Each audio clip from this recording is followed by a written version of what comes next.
kwa sababu kwa muda mrefu imeonekana kwamba kuwa na nyumba, kuwa na uwezo ya kununua nyumba imekuwa ni ya watu wachache.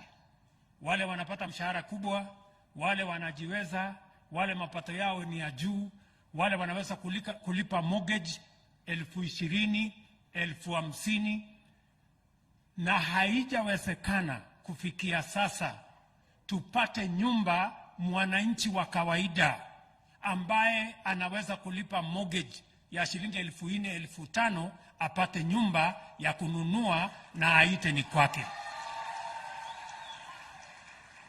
Na ndio sababu mimi nataka tuelewane. Ndio sababu tuko na mpango ya affordable housing.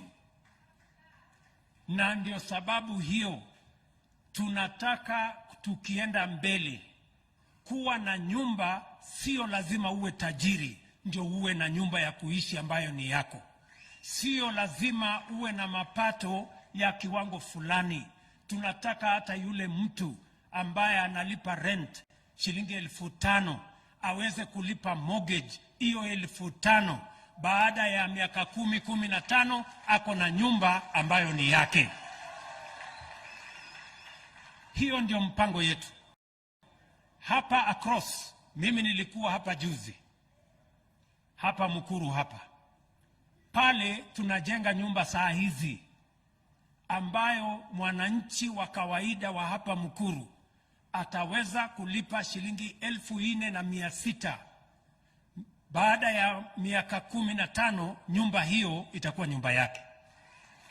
That is where we are going with housing. Tunaelewana jameni? Mimi nataka tuelewane kama Wakenya ya kwamba kuwa na nyumba ambayo unaweza kuita ni yako, sio lazima mapato yako iwe ni wa kiwango ya shilingi 20,000, 1,100, 1,200. Hata mwananchi wa kawaida, hasla wa kawaida, anawezekana apate nyumba, anaweza kulipa kwa bile bei anaweza, na aite nyumbani kwake baada ya miaka 15. That is where